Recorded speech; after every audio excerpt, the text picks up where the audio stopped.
All right, so phase 3, here we are where we left off before with our last little shape where we had moved widgets. We changed the colors over in the properties panel and so forth. Now let's work with how we can work on several shapes at one time and how we can make new shapes not only by moving anchor points and widgets around, but by melding or merging shapes together.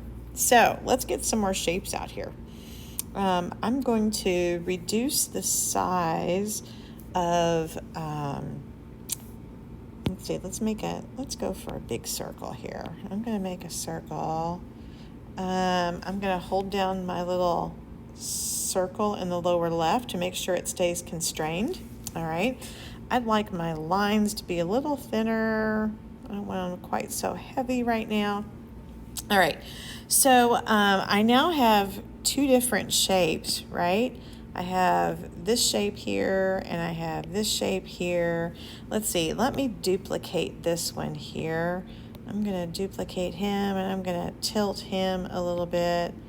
We'll kind of create some crazy, unique shape here. All right, so I'm going to move this a little bit around on my desktop, but I want to kind of keep them together. So I'm going to use my selection tool and drag around all the objects to select them together.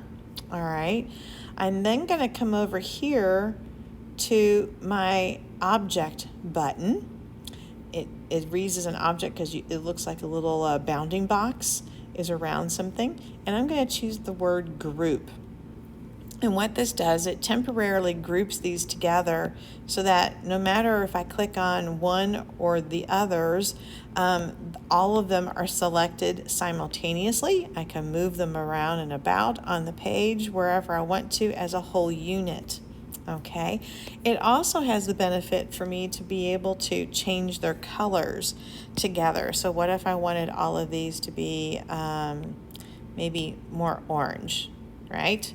And then we'll leave the violet around it. So it allows me to be able to change multiple things at the same time about a select group of things. Now I'm going to come back over here and I'm going to select that again and click ungroup. Because for what we're about to do, we want these to be individual objects until we meld them together to create a brand new shape with just one outline. Okay, now the grouping was good for moving multiple things around and changing them. This next feature is called Shape Builder, and it basically merges shapes to become all one. All right, so I'm again going to highlight all three of these together, and you can see all their individual little bounding boxes running into each other. And on the far right, you're going to see a box on box icon with a little tiny square in the middle. All right. Notice there's some options here. I can click combine all. I can minus any or subtract. Remember, minus means subtract. I can subtract all the things that are in front of the objects that are behind. I can exclude. I can overlap. So these have some quick defaults. Basically, for the guys who are coming from Illustrator on the desktop, if you click the word Shape Builder at the top, you can see that Shape Builder is highlighted in blue. And this has the same features we do online, that if I drag my finger or stylus across all of the open areas that I want to have merged, they ooze into each other. And look, I have one big bulk shape now. And if I'm happy with that, I can click done. So what started as three individual shapes turned into one gigantic combined shape that now is forever together. Okay.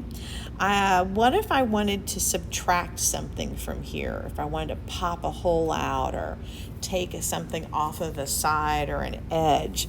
Well, let's draw something, shall we?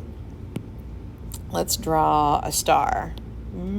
Oh, that didn't turn into a star, did it? Nope, I thought I went down there and got him.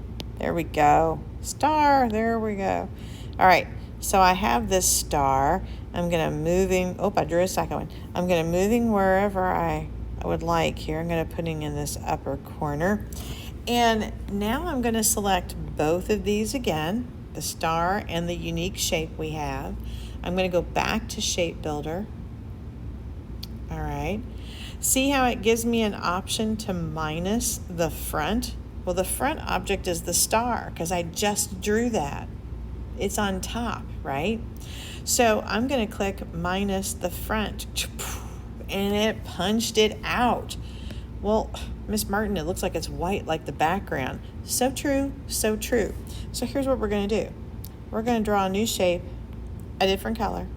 Well, let's go with something blue here. All right, and let's take off the outline. All right, and we're going to draw a completely different shape. Let's go with a square. Now, right now my square is on top, right? So I'm going to move him so that he's behind, and looky there. Now we can tell that that is not just a hole, just a white filled star. It was literally a hole that has been punched. Look at that. Okay. So that creates for some interesting see-through opportunities. So it lets us build, punch things out, see through things, meld things together. It's a really cool feature. So again, you've got things like the selection tools, just choose all. You've got direct selections to move widgets and select independent corners and anchor points. You've got different shape tools to make things. We can change colors. We can change outline strokes if we'd like to have an outline stroke. That's kind of a putrid color. There we go. All right. And all of a sudden I have, oops, get off there. There we go. I'm still drawing a shape. So that way I still have the opportunity, it's getting brighter here.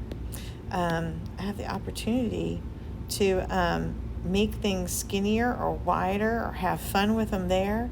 I know I can duplicate things. I can group things over here. I can merge things in here. I can change more things about their properties from color to opacities over here. All right. I can do things like change the corners on my objects.